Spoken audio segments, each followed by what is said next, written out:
Olá, boa noite. Oi, Li, boa Oi, noite, tudo bem? tudo bom? E você? Tudo bem. Bora falar de pós-parto? Retorno ao trabalho pós-maternidade. Deixa eu fixar o seu botão. Exato.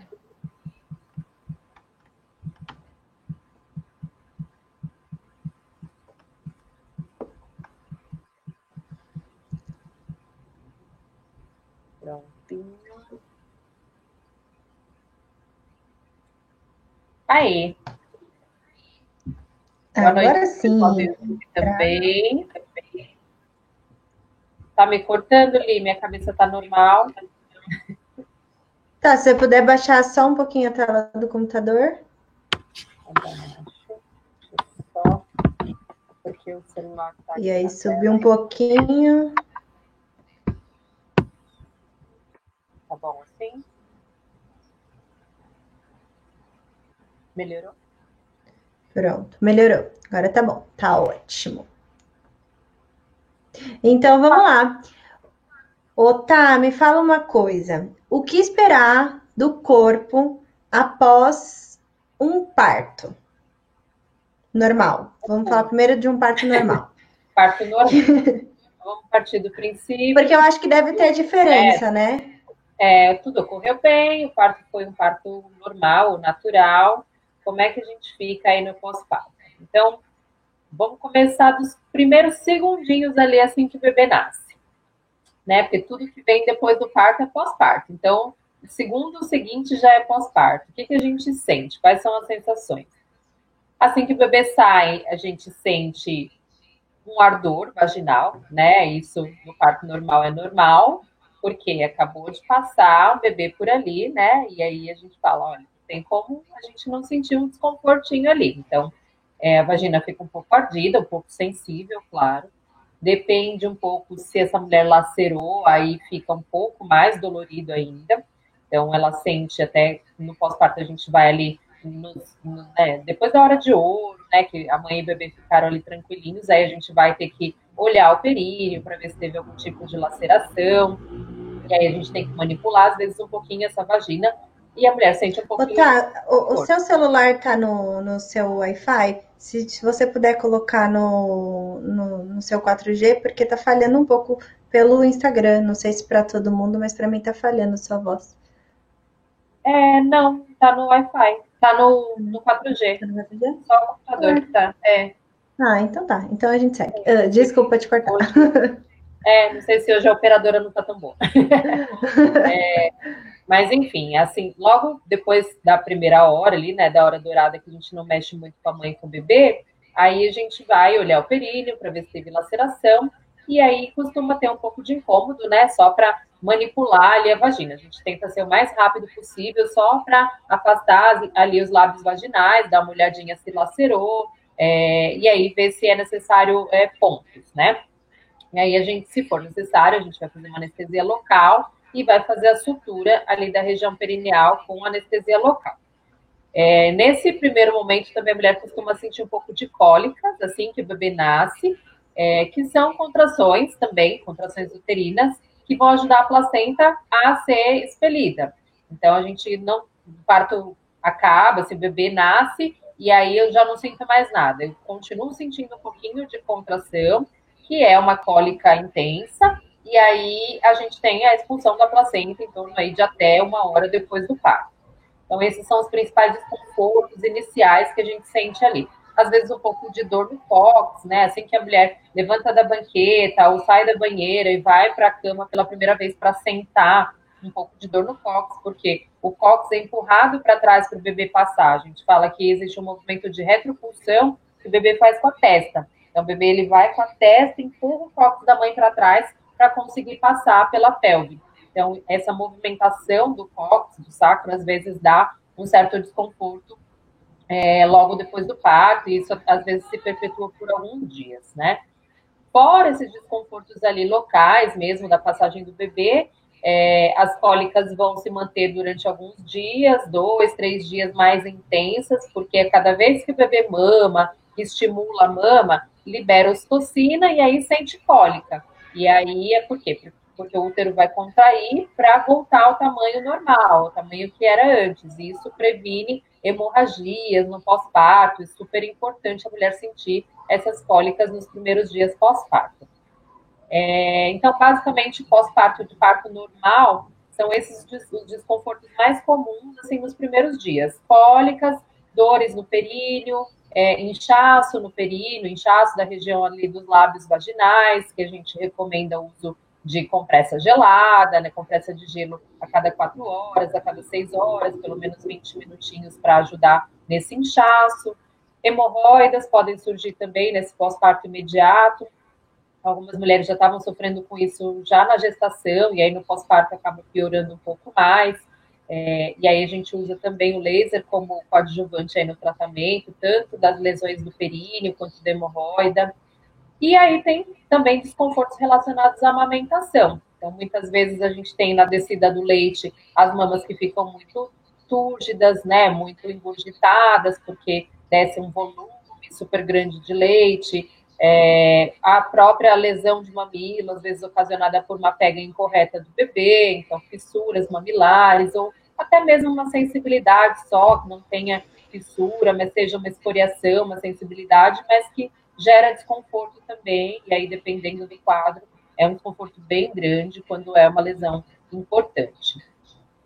A gente pode ter dor de cabeça, algumas mulheres referem bastante, cefaleia, dor de cabeça, no pós-parto por causa de privação de sono mesmo, né? Tensão, aquela atenção redobrada, que a gente fica todo o tempo pensando no bebê, e aí à noite também não dorme bem, não descansa bem, é comum aparecerem as dores de cabeça, dor nas costas, mais postural, de ficar sentada, amamentando, às vezes sem muita postura, e aí dor nos ombros, de ficar com o braço numa posição segurando o bebê, dor no punho, às vezes tem tendinite,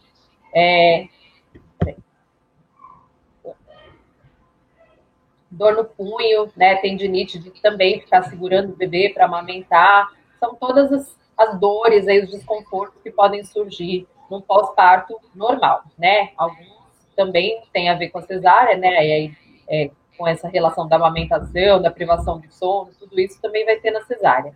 Mas aí na cesárea a gente tem também o desconforto de um pós-operatório, né? Então, por exemplo, assim que termina a cesárea, qual é o desconforto principal? O retorno da anestesia, né? Então, a maioria das mulheres tem alguma reação a essas medicações anestésicas e é comum aparecerem coceira, coçar muito o rosto, coçar o nariz, coçar o corpo, porque dependendo do tipo de anestesia que o anestesista usa, de medicação que o anestesista usa nesse processo anestésico, causa mesmo essa coceira. É bem comum ficar com bastante coceira no corpo e no rosto logo depois da anestesia. A mulher fica sondada, né, durante o procedimento, é feita uma sondagem vesical, uma sonda que é colocada lá até a bexiga, né, porque ela vai ficar anestesiada da cintura para baixo, ela não vai sentir vontade de fazer xixi. Então, essa drenagem de urina é feita por sonda. Geralmente, essa sonda é retirada só no quarto, depois quando ela chega no quarto.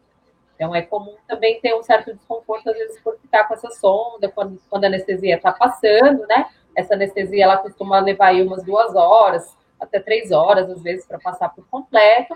Quando passa, a mulher vai para o quarto e, geralmente, nesse momento é que é retirada a sonda. Então, a mulher já sente quando vai tirar a sonda, às vezes causa um ardor ali, essa retirada de sonda, e pode acontecer também nas próximas vezes que for fazer xixi, sentir esse ardor por conta dessa manipulação aí da uretra para passar a sonda.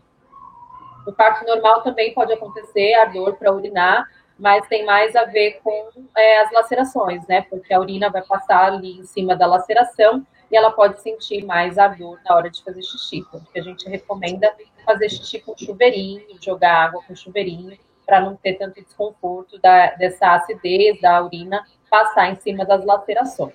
A Fê Nicole perguntou aqui se pode dar essa coceira na analgesia de parto normal também.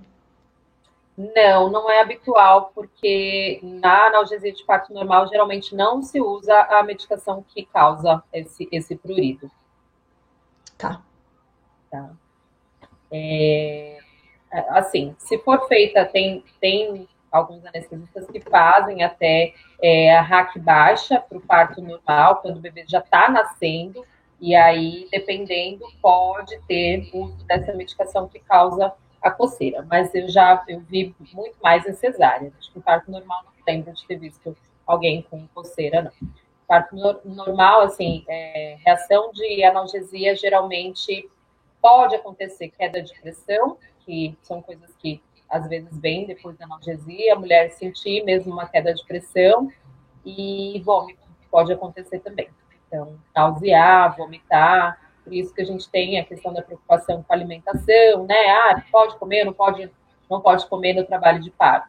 Deve comer, mas o anestesista precisa saber que a mulher não está em jejum, porque aí, junto com a analgesia, geralmente ele faz medicações que ajudam essa mulher não nausear tanto, porque senão ela pode vomitar, e aí, se ela estiver anestesiada, por exemplo, durante uma cesárea e tal, ela vai estar deitada numa posição desfavorável para vomitar e ela pode broncoaspirar. Esse seria o grande problema, né, de estar alimentada durante uma cirurgia. Mas aí, quando o anestesista sabe que essa mulher comeu durante esse trabalho de parto, ele já sabe fazer esse manejo.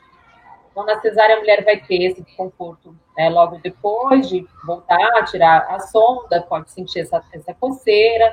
Hoje já não tem mais a questão de, né, que antigamente se falava, não pode levantar a cabeça, porque vai ficar com dor de cabeça, porque tomou a RAC e aí tem que ficar deitada. Se levantar, vai ficar com dor de cabeça. Não tem. Hoje, né, com o advento aí da medicina, né, as anestesias melhoraram muito, então a gente tem hoje uma anestesia com uma agulha muito, muito fininha, que o extravasamento de líquor, né, desse líquido cefalorraquidiano, que era o que vazava e fazia acontecer a cefaleia, diminuiu muito, né, a incidência disso, só realmente em acidentes anestésicos, quando a mulher precisa ser puncionada várias vezes, tem um acesso difícil ali durante a analgesia, é que acontece. A última gestante que a gente que aconteceu, a gente até comentou aqui na live, que foi aquela que teve 50 punções na coluna para conseguir fazer a analgesia. Mas entre todas as outras que eu acompanhei, acho que só mais uma teve cefaleia pós-RAC, hoje já é bem mais raro.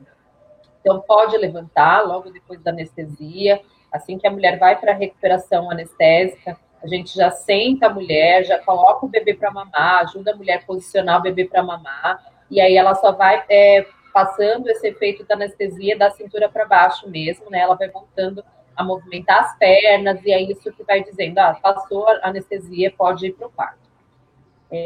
Lá no quarto, a gente sempre fala para evitar levantar sozinha pela primeira vez, para ir ao banheiro, para tomar banho, independente do tipo de parto normal da cesárea, porque é comum ter um pouco de hipotensão, a pressão cair, se sentir fraca nesse pós-parto imediato. Então, a gente recomenda sempre, a primeira vez que for levantar com a ajuda da equipe de enfermagem, chamar alguém, não levantar sozinha, nem com a ajuda do companheiro, porque o marido não dá conta se a mulher desmaiar mesmo, então precisa da equipe junto. E aí, ela, geralmente, a mulher de cesárea, ela fica com bastante medicação para dor, né? E são medicações que são feitas endovenosas, ela vai ficar com acesso venoso, e ela vai recebendo essas medicações no pós-parto, que são bem efetivas para conter a dor. Mas, eventualmente, ela pode sentir ainda dor na região operatória, ela pode sentir gases, né? Sensação abdominal de estufamento, porque tem uma incidência maior de gases aí no pós-operatório, até pela pouca movimentação e por ter manipulado muito o abdômen, então acaba gerando mais gases ali abdominais. Então é comum também precisar tomar alguma coisa para gases. E aí ela fica tomando anti-inflamatório, né, para ajudar nesse processo aí de recuperação da cirurgia. Entendi. Todas as questões iguais do parto normal, de amamentação, né, e desconfortos aí da rotina com o bebê. Mas a cirurgia em si, algumas mulheres têm uma recuperação um pouco mais rápida, têm menos dor, ficam super bem, outras sentem um pouco mais, assim como do parto normal também. Tem mulheres que têm mais dificuldade para sentar logo nos primeiros dias depois do parto, às vezes por causa da hemorroida, às vezes por causa da laceração. Tem outras que têm inflamação da pubis, inflamação do cóccix, que causam também muitos desconfortos.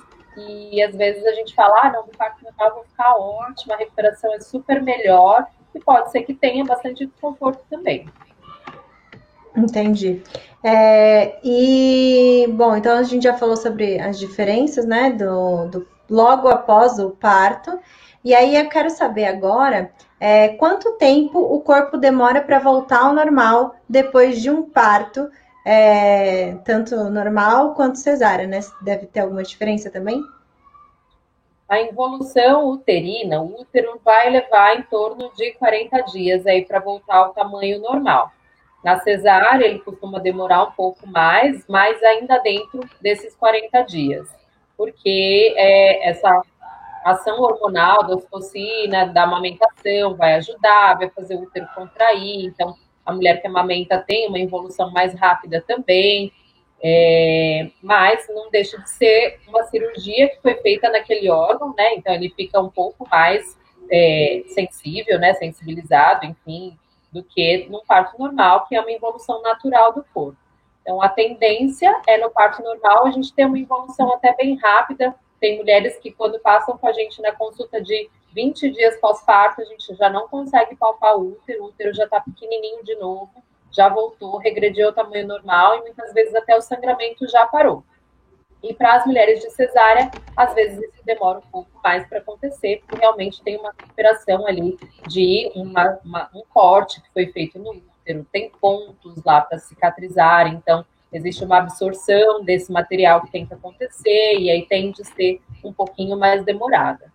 Mas, no geral, a gente até recomenda que a mulher vá voltando às suas atividades normais, né, ali de atividades físicas, enfim, dirigir, em torno de 30 a 40 dias depois do parto. Então, é um sinal de que o útero já vai ficando realmente bem recuperado nesse período. Entendi. E existem cuidados naturais possíveis para ajudar na cicatrização da cesárea? Na cicatrização da cesárea, a gente não deve passar nada, assim, a gente só recomenda lavar com água e sabão no banho mesmo. Assim que termina a cirurgia, o obstetra costuma colocar uns esparadrapinhos, uma espécie de esparadrapo especial, que vai fazendo um xizinho assim em cima desse corte, e aí geralmente eles pedem para não mexer nesses esparadrapinhos até o primeiro retorno, mas não fica coberta, não fica com gás, não tem que fazer curativo nenhum nessa região. É só mesmo no banho lavar bem com água e sabonete e manter bem seco. E aí, se de repente a cirurgia começar a drenar alguma secreção, sangue, líquido, inchar, ficar avermelhada, a mulher ter muita dor, a gente sempre pede para passar em avaliação médica.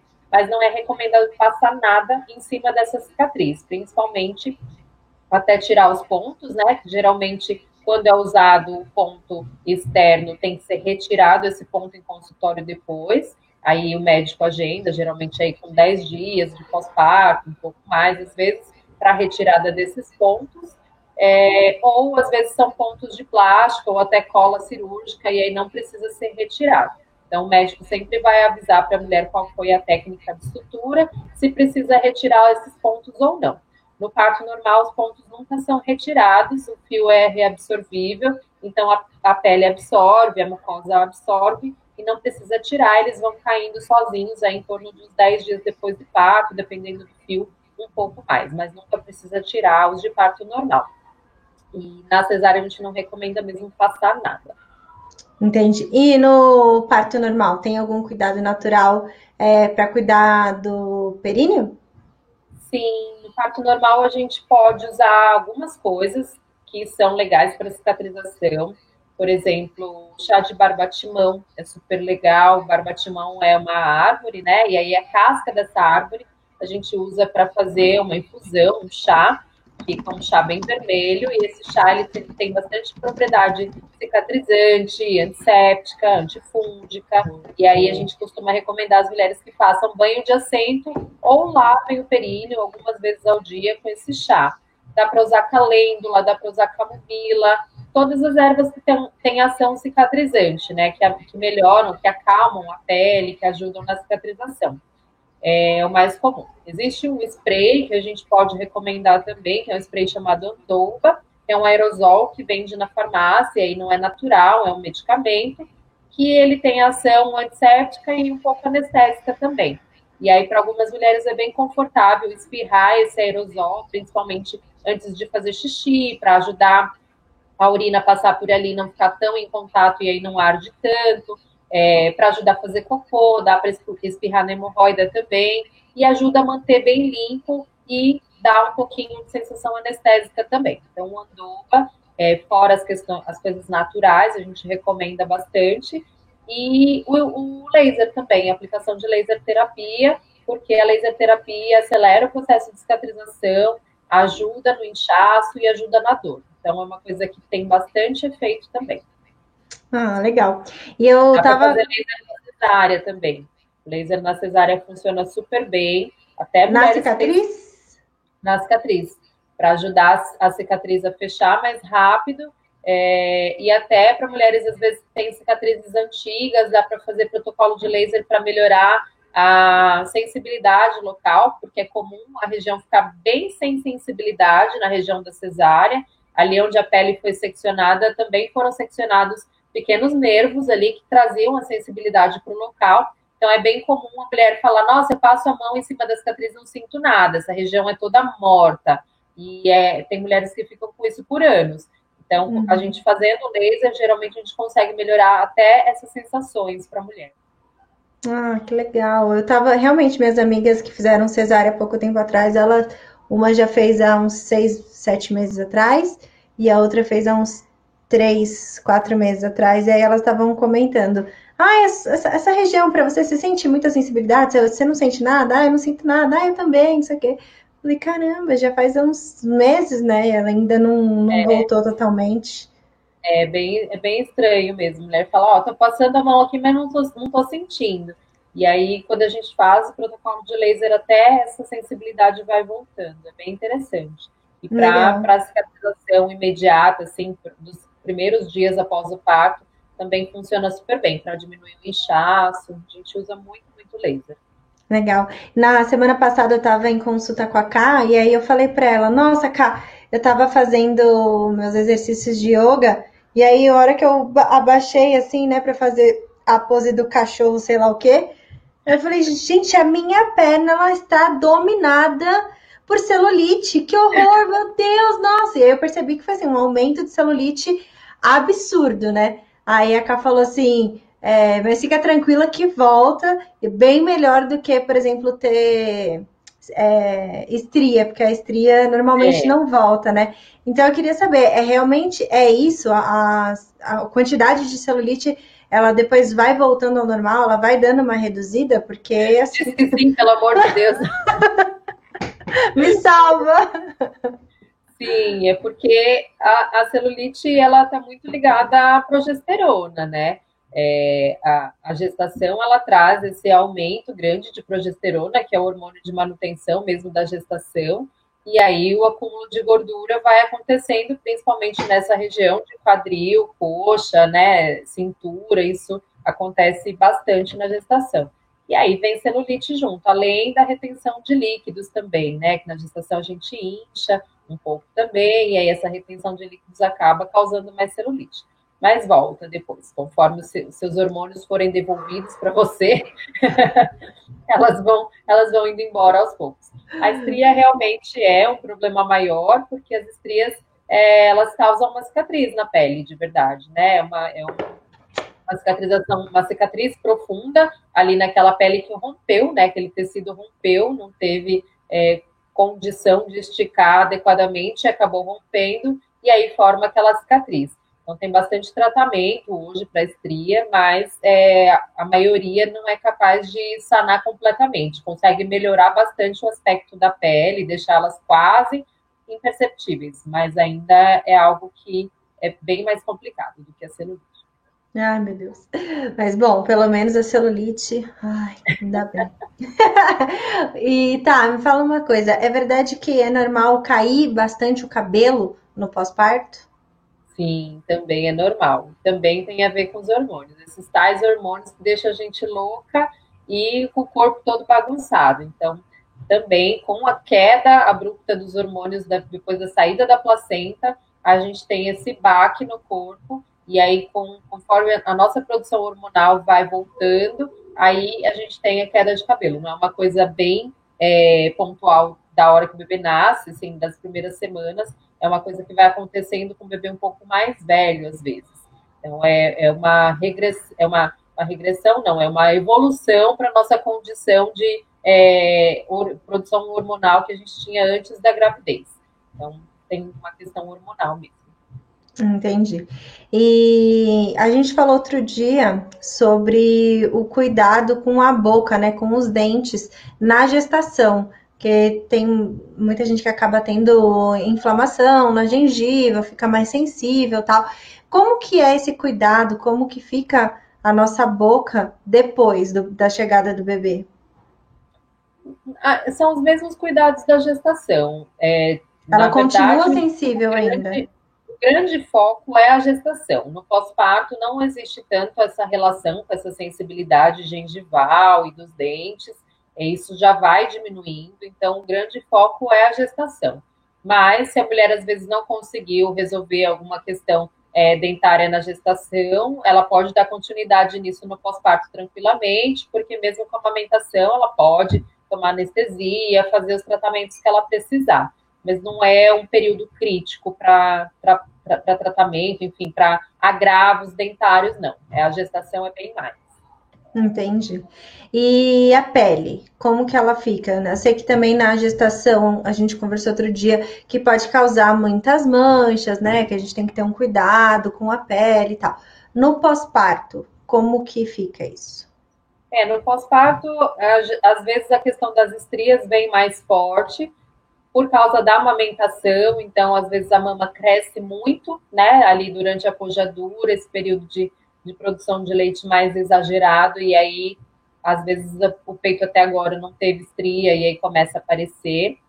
A gente costuma ter bastante flacidez, né, porque sobra tudo, vai emagrecendo e aí a flacidez vai aparecendo, a região do abdômen fica bem feia, bem esquisita, porque a barriga murcha, o bebê sai, e aí a gente vê que a gente ficou com uma barriga preta, fala, meu Deus, por que minha barriga tá preta?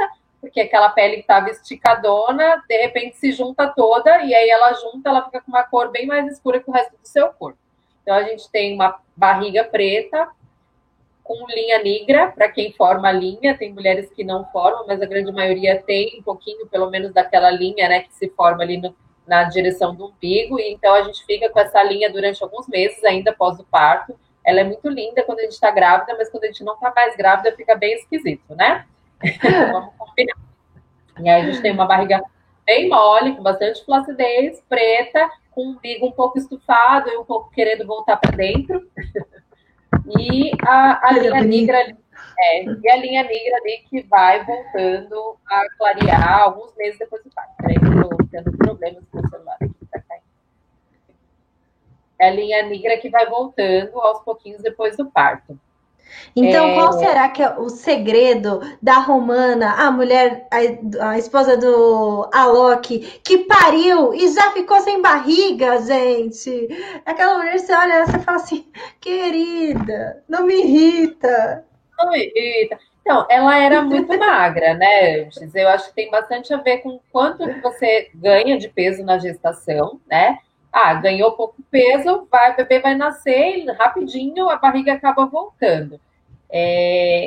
Depende também da qualidade dessa musculatura abdominal. Então, mulheres que têm o abdômen mais definido, já mais forte, a hora que o bebê sai, o abdômen volta para dentro, né? Porque a musculatura é forte. Então, por mais que tenha ali uma sobrinha de pele, a calça de cintura alta faz tudo nessa vida, né? A gente bota uma calça de cintura alta, o abdômen abaixo do umbigo, que é o que fica mais prejudicado, não aparece, que está ali presinho, e o que está acima do umbigo geralmente tem menos repercussão mesmo. Aí elas conseguem posar com essa barriga de fora, que é um desserviço para a maioria das mulheres em pós-parto, porque isso não é para todas nós mortais, não vamos considerar. Então, por favor, meninas, não fiquem se espelhando nesse tipo de pessoa mutante. Não são pessoas normais.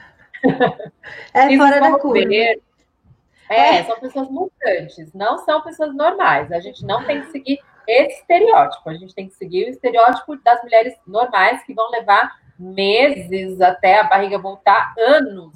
No geral, assim, aniversário de um ano, ainda a mulher está tentando correr atrás, né, de voltar o corpo que ela tinha antes. Mas é algo que é devagar mesmo.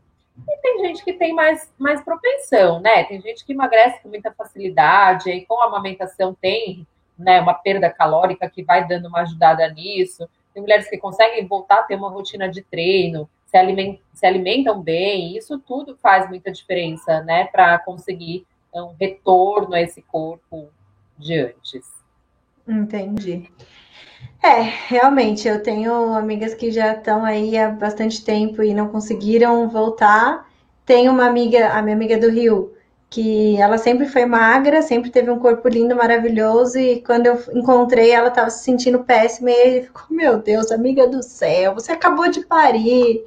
Que exagero é esse? Então, mas deve ser mais difícil, né, trabalhar a autoestima, né, no pós-parto, porque às vezes alguém olha de fora e acha que a pessoa tá ótima, mas dentro a pessoa ainda tá, tipo, se sentindo péssima, né?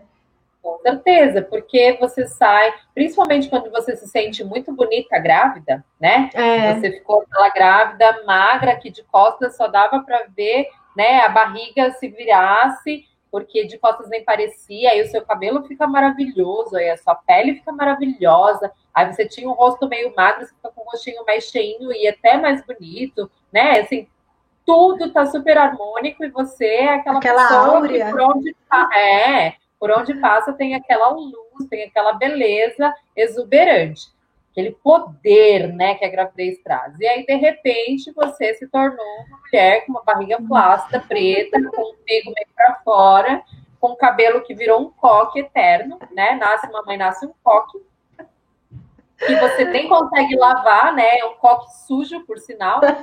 Que você fica alguns dias sem lavar, uma vez por semana é uma média boa para conseguir lavar o cabelo. E sempre, né, com a primeira roupa que você consegue pegar para vestir, que tenha botão na frente para você conseguir abrir para amamentar, né? Tudo isso deixa a gente muito down nesse pós-parto, né? Fala, meu, não me Camisola reconheço. eterna. Exatamente, a palavra é essa, a O frase é essa, sutiã elas de olham eu, amamentação que gruda em você. exatamente, é aquele que é um no varal e no corpo, um no varal e um no corpo só, né? E aí a mulher olha no espelho e não se reconhece, porque não tem mais toda aquela exuberância da gravidez, e isso foi de 0 a 100, assim, né? De um dia para o outro.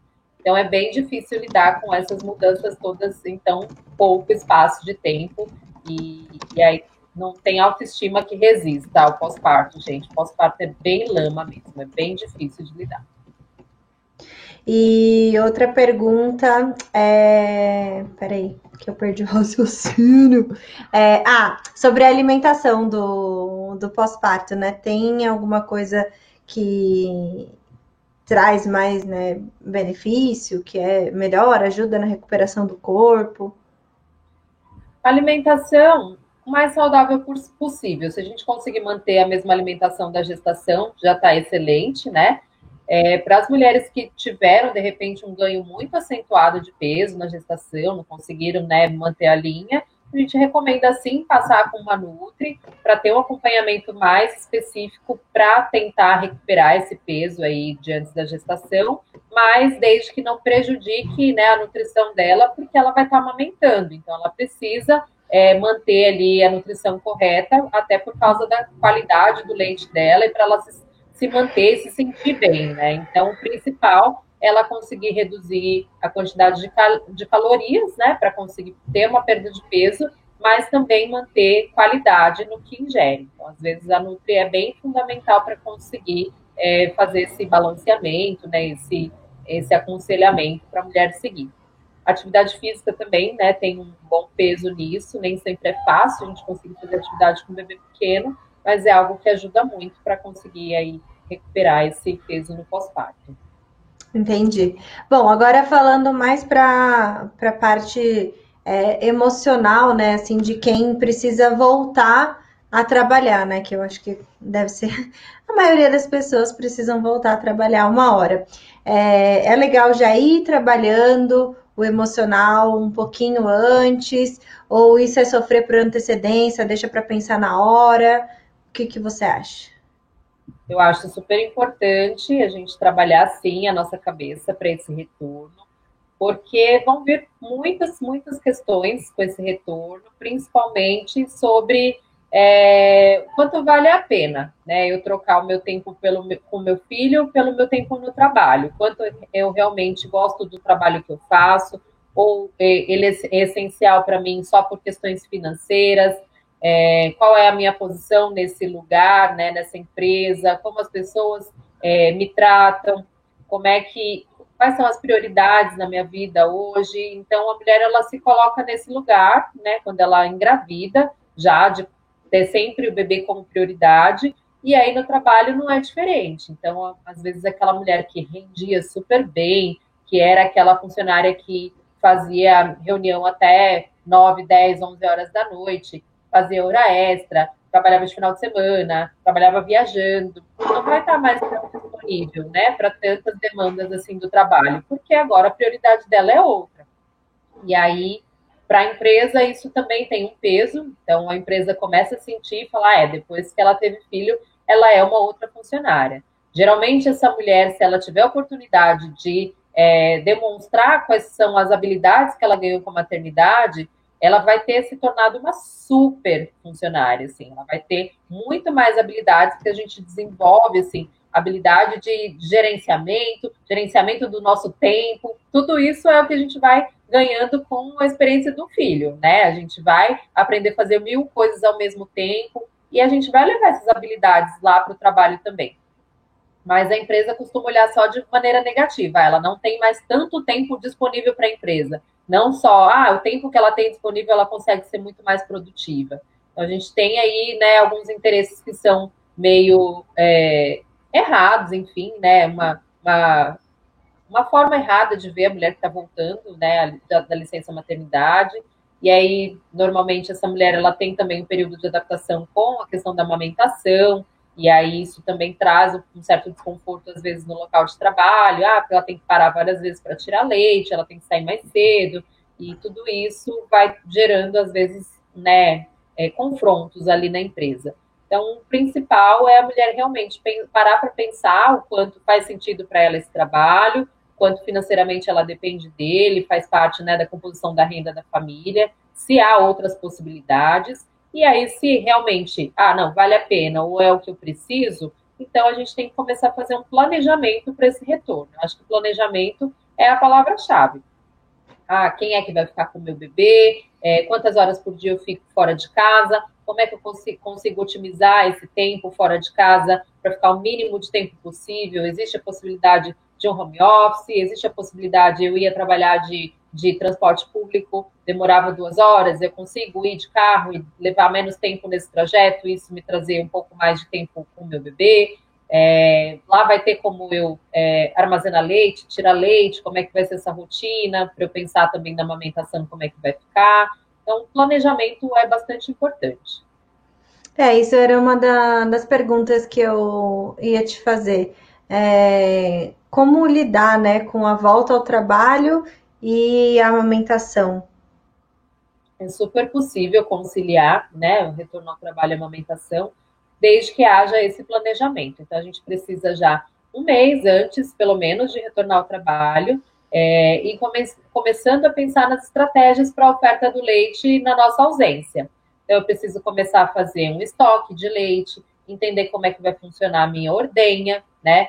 Em que momento que o meu peito eu consigo ordenhar mais leite para ir estocando, ter coisas para fazer esse estoque, então bomba tira-leite, frascos para armazenamento, entender sobre a validade desse leite, a forma de preparo, de armazenamento, quem é que vai ficar com o meu bebê, como é que essa pessoa vai ofertar esse leite para ele, e aí começar a testar essa oferta de leite ainda antes do meu retorno ao trabalho, pensar quantas horas eu vou ficar fora por dia, quanto de leite eu vou precisar por dia para deixar para o bebê, Essas são algumas coisas desse planejamento que tem que acontecer e tem que ser, assim, um mês antes para você conseguir retornar, e aí o bebê está um pouco mais adaptado a essa rotina de receber o leite fora da fonte, né? E aí sim você vai ficar um pouco mais tranquila para voltar, mesmo amamentando exclusivamente. Então, muitas mulheres que eu acompanho voltam a trabalhar com um bebê com 4 meses e amamentam exclusivamente até os 6 meses, só com leite materno. Nesses 2 meses, né, até completar os 6 meses do bebê, fica sendo alimentado com leite ordenhado. O que é fundamental é que não haja entrada de bicos artificiais, porque é o grande problema do desmame precoce, né, do bebê ter confusão de bico, quando ele recebe esse leite ordenhado da mãe em mamadeira, né, em outros bicos artificiais. Isso traz prejuízo e costuma acarretar o desmame precoce. Inclusive teve até uma pergunta aqui sobre isso, deixa eu ver. Cadê? Aqui, ó, é da TM. Dicas sobre tipo de bico para retornar ao trabalho: copo, mamadeira, copinho de vidro, colher dosadora. Então, a gente sempre evita os bicos de uma forma geral, né? A preferência depende um pouco da idade do bebê, e isso muitas vezes a consultora de aleitamento consegue te ajudar com qual seria, né, o bico indicado, o bico não, a forma indicada para a oferta de leite de acordo com a idade do seu bebê quando você vai voltar a trabalhar, mas a gente costuma começar com copo de bico rígido, que é aquele copinho de plástico que tem um biquinho, que tem 3 furinhos, copo de bico rígido sem válvula, copo de pinga, copinho aberto de pinga, de vidro mesmo, uma madeira colher, que é aquela colher dosadora, ou copo 360, que é aquele copo que a criança vira e ele não vira, tem as alcinhas. Então, são os que a gente mais utiliza para começar a oferta de leite quando a mãe vai voltar ao trabalho. E aí você pode testar com um, testar com outro, e vendo qual é que tem menos desperdício, qual é que o bebê aceita mais, né? Qual é que o cuidador se adapta mais. Isso tudo são variáveis que vão contar. Só não pode, chuquinha, é mamadeira XYZ que imita o bico do peito. Toda mamadeira é mamadeira, gente. Independente se ela imita o bico, se ela faz, canta parabéns. Ela é mamadeira, então precisa evitar bico artificial. Então, é só coisa sem bico. No máximo, copinho de bico rígido. Não adianta ser aquele copinho com biquinho de silicone também, que ele é um bico igual, parecido com o bico de mamadeira. Então, um copinho de plástico de bico rígido, que é tipo aquele que vende no R$1,99, bem baratinho. Então tá. A Helpson Mãe perguntou: retorno ao trabalho de enfermeira obstetra pós-maternidade. Difícil de conciliar, mas sobrevivemos. Vocês têm filhos? Como foram as suas experiências? Bom, eu não sou enfermeira obstetra, sou apenas uma gestante que ainda não teve o bebê. Então, eu vou deixar para todas as dicas. Isso. Já estou fazendo aqui a minha preparação. Olha que período maravilhoso. Então, vou deixar para. Semanas, Vi? Amanhã eu entro na. Não, quarta-feira eu entro na 28ª. Olha, 28 Ai, semanas. Gente, já dá nervoso só de pensar. Porque... trimestre. Não, 30 semanas já é tipo, meu Deus. É muito grávida, é muito grávida. Então tá, conta pra ela um pouquinho sobre essa experiência. Pois é, eu sou mãe de duas. A Luísa tem 9 anos, vai fazer 10 anos agora em junho. E a Liz tem 5 anos. Pois é, da Luísa, eu não estava trabalhando, na verdade, eu estava trabalhando quando ela nasceu, mas eu trabalhava com estética porque eu estava no último ano da faculdade de enfermagem. E aí eu deixei a clínica quando ela nasceu, exatamente para me dedicar a ela, porque eu falei, não tenho com quem deixá-la, não queria colocar na escola. E aí, como era um espaço meu, onde eu trabalhava, eu falei, não, por enquanto vai ficar fechado aqui, quando eu conseguir retomar, eu retomo, se eu conseguir retomar, porque eu estava, faltava um semestre para terminar a faculdade, a minha ideia já era retomar na área, né, trabalhando como enfermeira. Mas aí acabou que eu emendei já a faculdade na pós, aí comecei a fazer a pós todo sábado, e aí para arranjar emprego de enfermeira era mais difícil, porque emprego na área de enfermagem você não tem todos os sábados livres, né? Você trabalha por escala e geralmente você não folga todo sábado. E eu fazia pós todo sábado. Então não tinha como muito trabalhar. Eu optei por fazer a pós nesse primeiro ano de vida dela. E aí, quando ela estava com 1 ano e 5 meses, eu comecei a trabalhar na estratégia de saúde da família. Comecei a trabalhar numa UBS. E aí eu trabalhava de segunda a sexta, tinha um horário que não era tão ruim, né? Porque era das 7 às 16. E à noite eu estava em casa, né? Final do dia eu estava em casa, final de semana eu estava em casa, porque era aquela rotina de posto de saúde que a gente tem um horário um pouco mais tranquilo do que quem trabalha em plantão no hospital, né? Então, com a Luísa foi assim, mas ela já era maiorzinha, né? Ela já tinha 1 ano e 5 meses. Mesmo assim, ela mamava quando eu comecei a trabalhar, então ela ia para a escolinha, ficava o dia inteiro na escola, comia de tudo e à noite mamava, mamava, mamava. E a Luísa mamou até 5 anos, 4 anos e 11 meses. Então, a nossa história foi bem longa com a amamentação. E com a Liz já foi um pouco mais difícil, sim, porque com a Liz eu já trabalhava, né, como parteira, e aí eu precisava voltar a atender parto e o mais difícil era a madrugada, né? Porque eu falava que à noite ela virava um gremlin que molhou e aí não tinha ninguém que conseguisse dar jeito nessa menina e ela chorava copiosamente quando eu não estava em casa à noite e era bem difícil, porque meu marido não conseguia dar conta dela, ele me ligava aos berros, assim, olha, vem aqui socorrer porque eu não sei mais o que fazer, já dei 1000 voltas pelo condomínio, já pus no carro, já saí, porque ela acordava e queria mamar para voltar a dormir. E foi bem complicado esse período. Assim, eu tentei voltar a atender parto, assim, de madrugada. Ela tinha uns 6 meses, aí depois, aí não rolou, porque de madrugada ela chorava muito. Aí eu conseguia voltar, assim, fazer as atividades do dia. Então, ao longo do dia, eu atendia consulta de pré-natal, ela ficava tranquila com a moça que cuidava dela ao longo do dia. Tirava leite, deixava, ela recebia o leite no copinho, era muito tranquilo. Quando eu tentava sair à noite, é que eu sentia essa dificuldade. Então, as madrugadas eram bem complicadas. Até que, com uns 8 meses, mais ou menos, eu consegui achar uma babá que pudesse vir à noite, ficar com ela.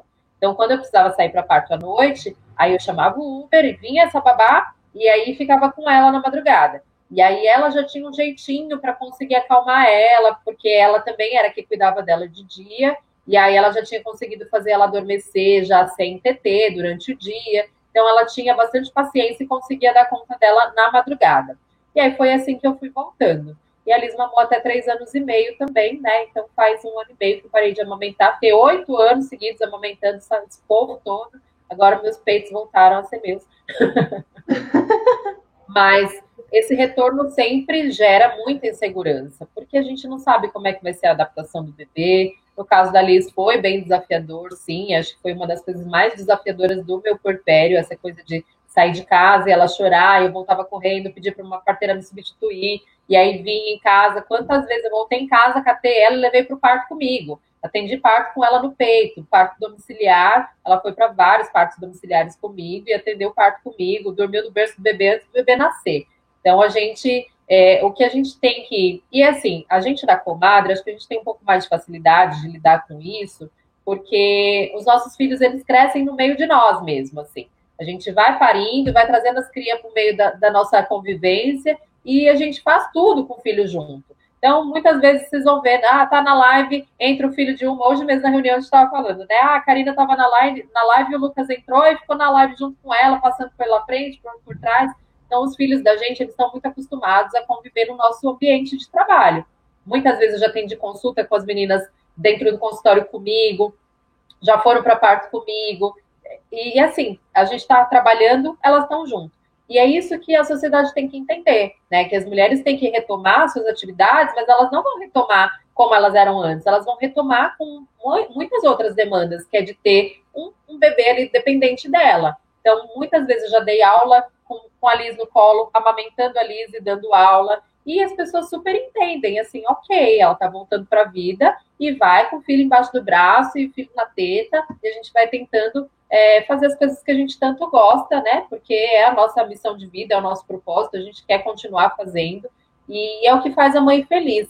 A Liz tinha uns 2 meses, mais ou menos, teve o CEAParto, que é o Simpósio Internacional de Parto, que tem uma vez por ano aqui em São Paulo, e aí eu falei pro pediatra dela, não acredito que eu não vou poder ir, porque a Liz é muito pequena, não sei o quê. e é um simpósio imenso, né, para quem conhece, né, milhares de pessoas, são 5 dias de evento das 8 da manhã às 6 da tarde, palestra em cima de palestra. Então, para quem trabalha com parto igual nós, a gente fala que é tipo o ano novo da humanização, assim. Pra gente é o nosso Réveillon, a gente vai pro Ciaparto, sai de lá assim, mais um ano vai começar, agora cheio de informação nova, cheio de conteúdo novo pra gente, né, trabalhar e rever as amigas. Então a gente, né, vê todo mundo da humanização nesses eventos, aí rever quem foi a parteira do parto, as amigas que a gente sempre estudou juntas. Então é muito bacana o Ciaparto. E aí eu tava sofrendo quando eu tive a Liz, porque eu não ia poder ir no Ciaparto, porque a Liz estava pequenininha, como é que ia ser, não conseguia deixar ela com ninguém. Mas eles sempre liberavam para levar bebê até 6 meses, então pode levar. Mas ela tinha, tipo, 45 dias, assim. E aí eu falei, mano, eu sou muito louca se for com ela para esse evento, né? E aí eu falei, não, mas eu vou falar com o pediatra dela, porque ele é muito louco igual eu acho que ele vai me apoiar. E aí eu falei com o Jairo, na época que era o pediatra da Liz, eu falei, Jairo, você é muito louca se eu levar a Liz para o CEPART comigo? Tipo, é pegar metrô para ir para Paulista, 7 horas da manhã né, e ficar o dia inteiro dentro de um congresso com um bebê de 45 dias. E aí ele falou assim, olha, Thaís, bebê precisa de mãe feliz, né? Então, se é isso que vai te fazer feliz, o que adianta? Ela tá em casa com você, com uma mãe frustrada, que não tá fazendo o que gosta, que tá culpando ela, inclusive, por não estar vivendo isso que tanto gostaria. Então, o bebê precisa de mãe feliz acima de tudo. Se você tá tranquila com isso, para você banca? Eu banco. Eu acho que eu ficaria mal assim, o que as pessoas estão pensando e tal. Ele falou, olha, vai por vocês, faz o que seu coração manda. E assim eu fui, botei ela no sling e fui com ela para o parto todos os dias. Chegava lá toda golfada, porque ela era um bebê super golfador, então cada vez que eu tentava pôr ela no sling para entrar no metrô, ela já me golfava inteira. Eu andava com 2, 3 slings, porque azedava aquilo de um jeito. E eu passava o dia inteiro com ela no congresso. As meninas da comadre estavam comigo, então cada hora uma segura para mim para eu conseguir almoçar, segura para mim para eu ir no banheiro, e ela lá com a gente no congresso o tempo inteiro. Mas para mim sempre foi muito isso, voltar depois da maternidade, assim, olha, eu vou seguir com o meu propósito, é isso que eu quero. A Luísa, eu estava no último semestre da faculdade, foi em julho, faltava um semestre para eu terminar. Falei, eu não vou parar. E eu fiquei um mês de férias, ela nasceu em junho, eu fiquei o mês de julho em casa de férias, e em agosto começou as aulas e eu voltei para a faculdade com ela. Eu botava ela no bebê conforto, ia para a faculdade com ela ficava na carteira do meu lado, e ali eu fazia a lição, fazia a prova. Muitas vezes o professor segurava ela para mim enquanto eu fazia a prova, se ela acordava e tal. Os professores deram um super apoio para eu assistir a aula com ela, e foi ótimo, assim, eu consegui terminar minha faculdade. Eu tenho foto dela junto com a turma, todo mundo de branco, que legal. E ela de macacão branco no colo da gente, da turma. Ela foi bem mascotinho da turma. Até hoje, muita gente no meu Facebook, que era da minha turma da faculdade, fala, nossa, a Luísa vai fazer 10 anos, eu lembro dela com a gente na sala de aula e não sei o quê. Então, para mim, sempre foi muito natural essa coisa de voltar. Muito legal. Muita gente fala, nossa, Thaís, mas você podia levar a criança para a faculdade? Eu falei, eu nunca perguntei se podia. Eu só pegava o bebê conforto e ia. Fazia a cara de que era super normal isso, entendeu? E aí entrava na sala de aula, botava ela lá do meu lado, e assim foi até eu terminar a faculdade. Muito legal. A Euleoa perguntou qual orientação para a mulher que retorna ao trabalho e está usando a amamentação como método contraceptivo. Não sabia, a amamentação é contraceptivo? Ela não deve, primeiramente, ela não deve usar esse método, a amamentação como método contraceptivo, porque muitas mulheres amamentando exclusivamente ovulam, menstruam e engravidam. Então, usar a amamentação como método contraceptivo não é confiável, no mínimo, né? A menos que seja uma coisa assim, eu tô tentando, né, porque eu ainda não menstruei, então acredito que não estou ovulando, mas também se engravidar não tem problema, né? Tá tudo bem se eu engravidar, não é algo que eu realmente estou vetando completamente essa possibilidade. Mas não é um método seguro de forma alguma, porque a qualquer momento, amamentando, você pode ovular sim, e você vai poder engravidar. Para as mulheres que estão voltando ao trabalho, ainda mais, porque elas vão ficar mais tempo sem amamentar esse bebê, né? E aí a chance dela voltar a ovular é muito grande. Por quê? Por que, que a gente não ovula? Porque a nossa prolactina, durante a produção de leite, fica muito alta e a prolactina inibe o hormônio que faz a gente ovular. Quando a gente fica muitas horas sem amamentar, a nossa prolactina cai e a chance de eu voltar a ovular e voltar a ficar fértil é muito maior. Então, quanto mais o bebê fica mais tempo sem mamar, menos protegida ainda eu estou. Mas já aviso de antemão que você não está nada protegida usando. A Fenicole perguntou: tenho visto muitos médicos tirando o leite de origem animal da mãe para não dar cólica no bebê. Realmente tem algo a ver? Ainda não existe evidência científica sobre isso, Fê.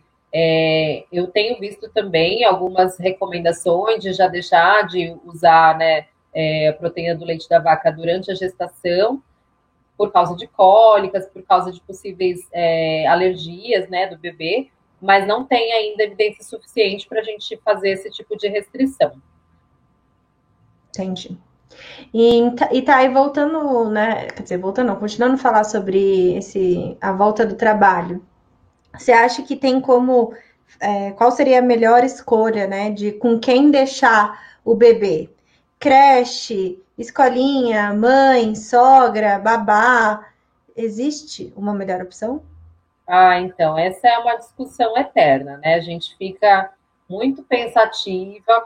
Eu acho que o caminho é sempre ir de encontro ao que tem de possível, né? Às vezes tem o mundo ideal e o mundo real. Às vezes não, sempre, né? Tem o mundo ideal e o mundo real. Claro, no mundo ideal, a gente gostaria de encontrar uma escola super maravilhosa que ofertasse o leite materno ordenhado que eu levo, que fosse numa filosofia Waldorf, que respeite o desenvolvimento do bebê, enfim. A gente tem uma série de desejos aí, né, para a criação dos nossos filhos, principalmente quando no tempo que eles não estão com a gente. Mas existe o mundo real. Enquanto essa escola existe perto de mim, né, que eu consiga levar o bebê ou levar minha criança maior, né, no período que eu tenho ali antes do trabalho, buscar, aquilo é trajeto para mim, é fácil para eu fazer isso, alguém consegue levar para mim. Quanto essa escola custa, né, porque às vezes o custo também é super alto e é difícil para a gente conseguir manter, principalmente quando a gente tem 2, 3 filhos na escola, e aí esses custos só aumentam. Aí, às vezes, a gente tem uma avó que é super bem intencionada, claro, ama demais o neto, está ali super disponível, porém tem toda a questão cultural, de alimentação, né, de que eu criei os meus assim, todo mundo sobreviveu, e aí a gente vai ficando mais sujeita a ela oferecer açúcar para o bebê antes dos 2 anos, né, oferecer alimentos que você não aprova, enfim, chupeta, né? Não, tem que dar chupeta porque não consigo acalmar, porque é um bebê de peito. E aí a babá, não confio, porque é uma pessoa que vai entrar na minha casa e eu não sei, né, o que vai fazer, eu, né, não consigo controlar, não confio. Cada, cada cuidador, né, cada ambiente vai ter o seu pró e o seu contra. Eu acho que tem que sentar, você, seu companheiro, sua companheira, definirem o que para vocês é prioridade, né? Para esse bebê, talvez às vezes um bebê muito pequenininho tem uma demanda, uma prioridade. Aí um bebê um pouquinho maiorzinho, depois que começa a falar, depois que começa a interagir, tenha outras prioridades. Então, para cada fase, você pode, né, traçar aí uma estratégia diferente e pensando o que faz sentido para você e as batalhas que você quer comprar, né? Nem sempre vai ser tudo perfeito, mas a gente tem que entender o que é muito prioridade para mim. Eu faço questão de manter o aleitamento materno. Então, sim, vamos buscar uma escola que vai respeitar receber o meu leite, ou vou conversar com a minha mãe, com a minha sogra, para que ela só oferte o meu leite. Peraí que a gente caiu do Insta. E já encerrou o Instagram, porque já estamos a 1 hora falando. Vamos voltar aqui para a gente finalizar. Derrubou a gente. Então, vou procurar uma escola que oferte meu leite, vou conversar com a minha mãe e com a minha sogra sobre o quão é importante para mim essa questão da amamentação, que eu respeito e honro muito a história delas, que não amamentaram, que amamentaram pouco, mas que para mim, que agora essa é a minha história, a minha maternidade, eu gostaria muito que elas respeitassem, que esse é um desejo meu de manter a amamentação, que eu vou ajudá-las a conseguir treinar o bebê para receber esse leite de uma outra maneira, que a gente vai fazer isso juntas também, e entender que também elas vão ter as limitações delas. Eu acho que a gente precisa também ser empáticos, porque, assim, não, tem que dar o leite no copinho. Gente, quem já tentou alimentar bebê que mama só no peito, sabe que os bichinhos, quanto maior eles são, mais trabalho eles dão para receber o leite de outras formas. Às vezes é um trabalho, assim, de convencimento super árduo, precisa de dias, às vezes precisa de semanas. Outro dia, faz um tempo já, conversei com uma mãe que a gente acompanhou o parto, a Vanessa, até o Samuel fez 1 aninho essa semana, e a Vanessa, assim, a gente conversou por vários dias, que ela falou, tá, não sei mais o que eu faço para ele aceitar meu leite, eu vou... Ah, peraí, que eu não tô... Aí eu desembestei aqui, não tô aceitando a Liara, peraí. Não sei mais o que eu faço para ele aceitar meu leite. E aí a gente foi conversando, fui encorajando ela a testar outros métodos tal. E aí ela depois, não, tá dando super certo, bem que você falou para mesmo, que era insistência e tal. Então, e entendendo que as pessoas vão ter dificuldade, sim, até a própria escola vai ter dificuldade, o bebê vai sentir falta, sim, de você, e não é porque ele é um bebê que só mama no peito, ele vai sentir falta da mãe, né? Não é que ele sente falta do peito, ele sente falta da mãe. Essa adaptação vai acontecer para todos os bebês. E a escola tenta dar uma forçadinha, não pode dar uma mamadeira, não pode dar uma chupeta, porque todas as crianças chupam chupeta. E aí você vai comprar as brigas do que realmente for muito essencial para você. Porque não dá para criar uma criança sozinha, para criar uma criança a gente precisa de uma aldeia mesmo. E essa aldeia tem que ser sensibilizada do que você acha importante para a criação do seu filho. E aí a gente vai num trabalho de formiguinha, na sensibilização mesmo, não é no embate, não é na exigência, não é na... A gente consegue exigir quando é uma funcionária, né? Quando é uma babá, não, olha, eu quero que seja feito dessa maneira, né? Essa é a nossa rotina. Mas ela também pode ter dificuldades para fazer isso, né? E a gente precisa também ser empática, ser acolhedora, fazer junto. Se não for você, fazer junto, porque às vezes o bebê não aceita bem essa coisa da mãe treinar ele para receber leite de outra forma, mas ser uma pessoa de confiança sua, uma amiga sua, a madrinha do bebê, o pai do bebê, outra pessoa que não tem a teta ali para o bebê ficar pensando que quer mamar em você, mas precisa dar suporte também para quem vai ficar com o seu bebê. Porque é só assim que essa pessoa vai se sentir tranquila e confiante mesmo para dar seguimento ao que você gostaria que fosse esse cuidado com o bebê. Entendi. Tinham perguntado na outra live, não vou lembrar o nome, Milena, eu acho que era Milena, qual o método anticoncepcional, é isso? Contraceptivo, na verdade, era isso que eu queria falar. O método contraceptivo que pode ser usado na amamentação. Na amamentação pode ser usado o DIU, pode ser usado até o DIU Mirena, né, que é o DIU com hormônio também. Pode ser usado pílula também. Pílula tem pílulas específicas que tem baixa dosagem hormonal, hormônio compatível com a amamentação, então é possível. Pode ser usado preservativo, pode ser usado diafragma. A maioria dos métodos pode ser usado durante a amamentação. Contraceptivo injetável também, tem contraceptivo injetável mais apropriado para amamentação. Então, falando com o ginecologista que você está amamentando, ele vai te orientar o método mais adequado para você, mas tem bastante opção. Para as mulheres que querem métodos não hormonais, hoje a gente recomenda mais o DIU mesmo. Hoje tem um DIU de cobre e prata, que diminui bastante também os efeitos colaterais do DIU comum de cobre, que existia antes, né? Ou o DIU Mirena, que é o DIU com hormônio. E aí, para as mulheres que querem seguir tomando pílula, aí tem pílulas específicas para ser usada durante a amamentação.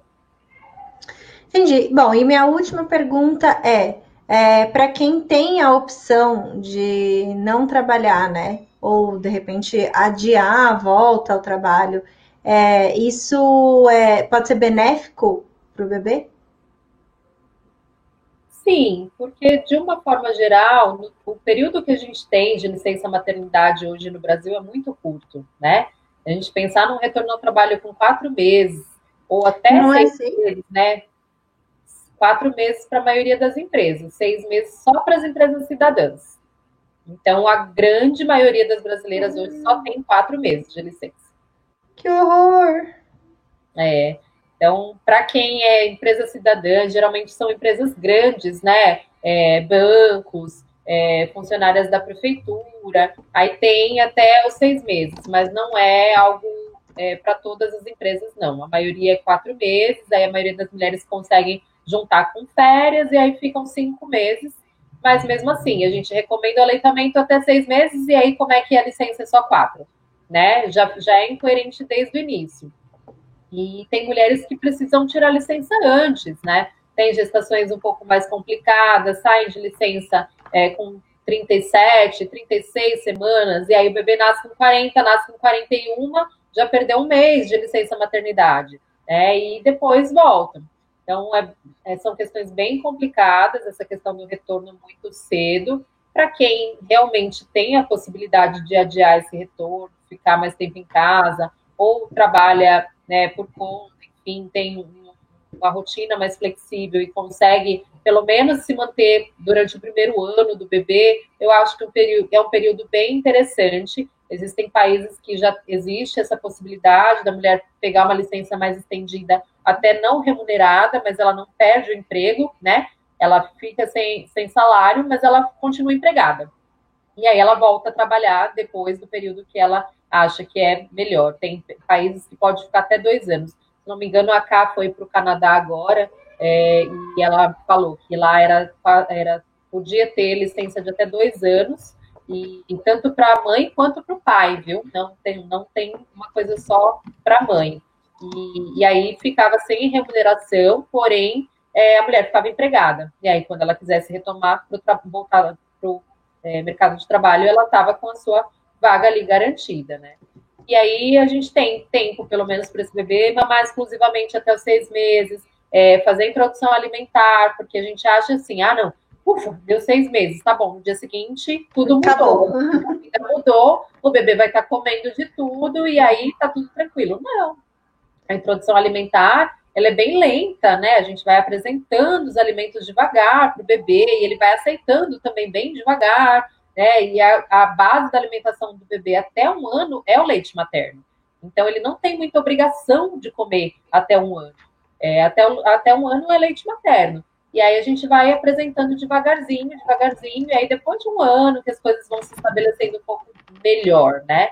Então, eu acho que esse seria um período assim mais adequado, se a gente fosse pensar qual seria uma licença maternidade ideal, né? Seria um período de 1 ano, eu acredito que é um período onde a gente consegue ter, né, um desenvolvimento do bebê mais avançado. A grande maioria dos bebês a 1 ano já está começando a dar os primeiros passinhos, já está falando as primeiras palavrinhas, já está um pouco mais independente, né, em algumas funções, a gente consegue lidar melhor, assim, não é um bebê tão, né, que está ali agarrado com a mãe, e as questões alimentares já evoluíram bastante com o ano. Entendi. Legal. Acho que foi bem esclarecedor. É isso, eu não tenho mais perguntas. Aqui também no Instagram já encerrou, já respondeu todas. Então é isso. Amanhã estaremos de volta na nossa live. Isso aí. E aí vamos aproveitar para convidar o pessoal para o grupo do Telegram, né? Tá, a gente ainda não comentou dele hoje. Pois é. A gente tem um canal lá no Telegram que chama Gestar, Parir, Maternar. Eu sempre falo o contrário.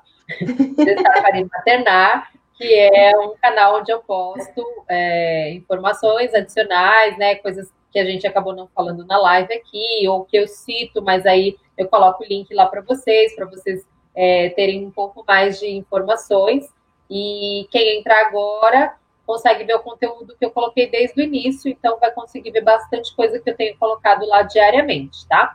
Para entrar é só ver o link na bio aqui do Insta da Comadre. Clica lá, vocês vão cair direto no canal. É diferente de um grupo de WhatsApp, vocês vão ficar recebendo um monte de notificação todo dia. É só eu que posto, e aí vocês vão acompanhando o conteúdo, ouvindo os áudios. Quando eu estou em parto, eu posto, porque eu estou em parto também vou mandando uns spoilers para vocês lá, para vocês irem acompanhando. E é bem legal. Ontem a gente falou de bolsa roda, por exemplo, eu postei lá bastante foto de líquido amniótico, várias bolsas que romperam, assim, para vocês verem que cor que é esse líquido, como é que é esse líquido, como é que essa bolsa rompe. Eu postei foto da placenta com a bolsa para vocês verem. Então, tem bastante coisa legal lá para quem tiver curiosidade. E também do pós-parto. Não vai parar só na gestação e parto. A gente vai falando de pós-parto lá também. Exato. Então é isso. Fechamos. Obrigada a todo mundo do Instagram, do YouTube e até amanhã. Até amanhã. Beijo, beijo. Obrigada, Ali. Obrigada, tá?